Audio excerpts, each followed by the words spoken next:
Hello guys, मैं गौरव सिंह। आज आप सबको मैं फिजिक्स क्लास 12th का पाठ 1 पढ़ाऊंगा, जिसमें सबसे पहली बात आती है वैद्युत आवेश।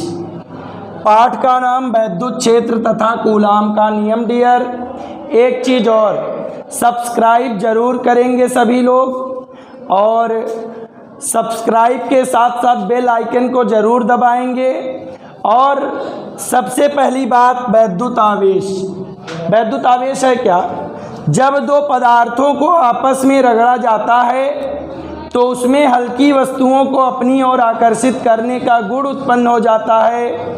इस गुण को वैद्युत आवेश कहते हैं। जब दो पदार्थों को आपस में रगड़ा जाता है तो उसमें हल्की वस्तुओं को अपनी ओर आकर्षित करने का गुण उत्पन्न हो जाता है। इस गुण को वैद्युत आवेश कहते हैं। बचपन में हम लोग पेन को बाल से रगड़ते थे और कागज के टुकड़े के पास ले जाते थे तो दोनों एक दूसरे को आकर्षित करते हैं। मतलब कांच का जो ये क्षण है, ये कागज के टुकड़ों को अपनी ओर आकर्षित कर लेता था।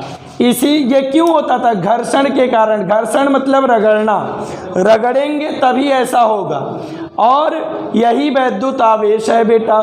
जब दो पदार्थों को आपस में रगड़ा जाता है तो उसमें हल्की वस्तुओं को अपनी ओर आकर्षित करने का गुण उत्पन्न हो जाता है। इस गुण को वैद्युत आवेश कहते हैं। और अब बात हमारी आपकी चलेगी आवेश के जनक। आवेश के जनक हैं बेंजामिन फ्रैंकलिन।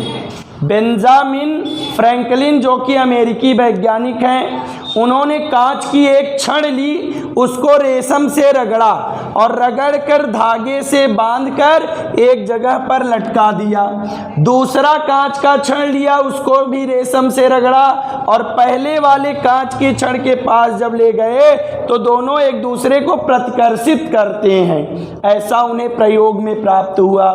फिर उन्होंने एक प्रक्रिया और दर्शाई, क्या कि एक आबनूस या फिर ऐसा कह सकते हैं एबोनाइट की छड़ ली, उसको बिल्ली की खाल से रगड़ा और रगड़कर कांच की छड़ के पास ले गए तो दोनों एक दूसरे को आकर्षित करते हैं। इससे पता चलता है कि आवेश 2 प्रकार के होते हैं। कौन कौन से? पहला तो वो जो कांच की छड़ पर उत्पन्न हुआ, दूसरा वह जो एबोनाइट की छड़ पर उत्पन्न हुआ।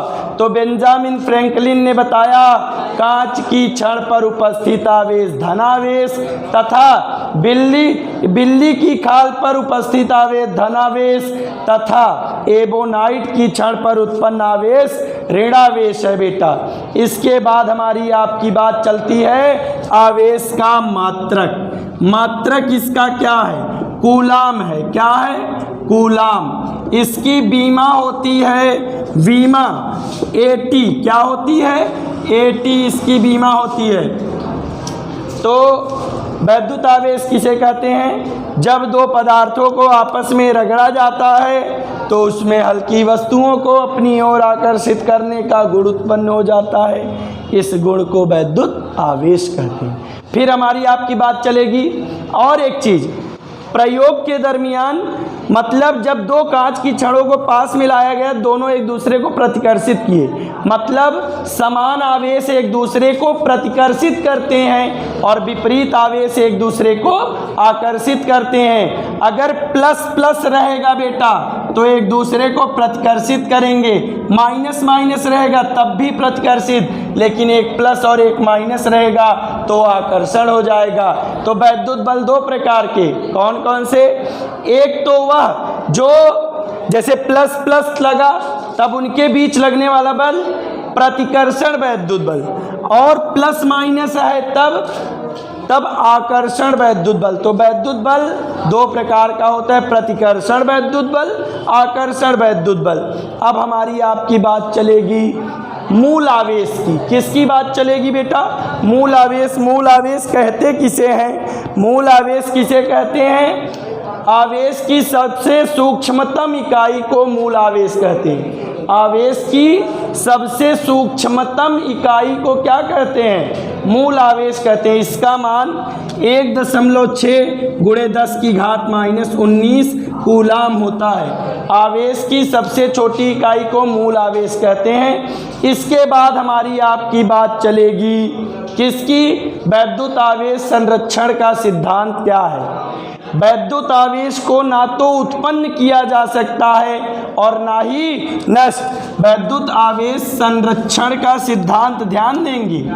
वैद्युत आवेश संरक्षण का सिद्धांत क्या है? सिद्धांत ये है कुछ इस प्रकार से बेटा, क्या कि वैद्युत आवेश को ना तो उत्पन्न किया जा सकता है और ना ही नष्ट किया जा सकता है, बल्कि इसे एक स्थान से दूसरे स्थान तक स्थानांतरित किया जा सकता है।